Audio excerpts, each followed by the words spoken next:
poštovanje svima.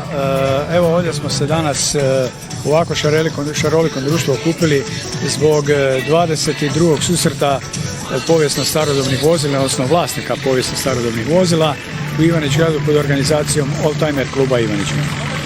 Evo, do sada je zaista, možemo reći, posjeta na zavidnom nivou.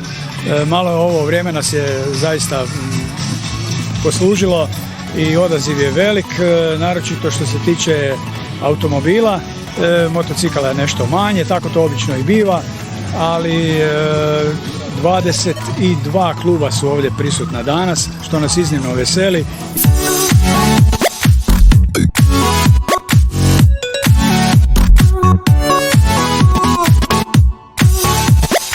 Program je šarolik i zabavan, znači sav program je koncipiran na taj način da se sve održava ovdje, osim defilea koji će biti po ulicama Ivanić Grada, što je jedna isto promjena u odnosu na sve dosadašnje susrete kad smo se u biti vozili prema Križu, Velikoj Ludini i Čazmi, a evo danas će vožnja biti samo ulicama Ivanić Grada.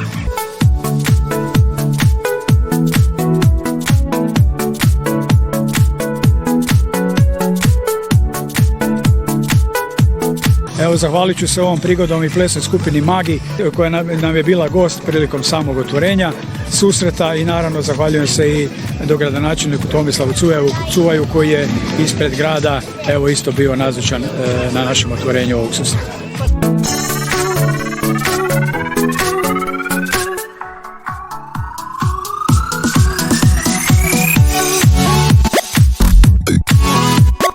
Evo prvi put organizacija Oldtimer kluba, znači OTK Koral, susret starodobnih vozila.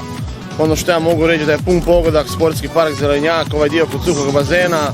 Vidim da je veliki odaziv i automobila i motociklista i mislim da imamo novu lokaciju za naš Oldtimer Rally koji inače se održava za dane grada u centru grada i mogu reći da evo sad stvarno Oldtimer klub radi punom parom, sudjeluje na svim gradskim manifestacijama i to je ono što je cilj gradskih udruga i tu im i dajemo naravno naš suport i dalje.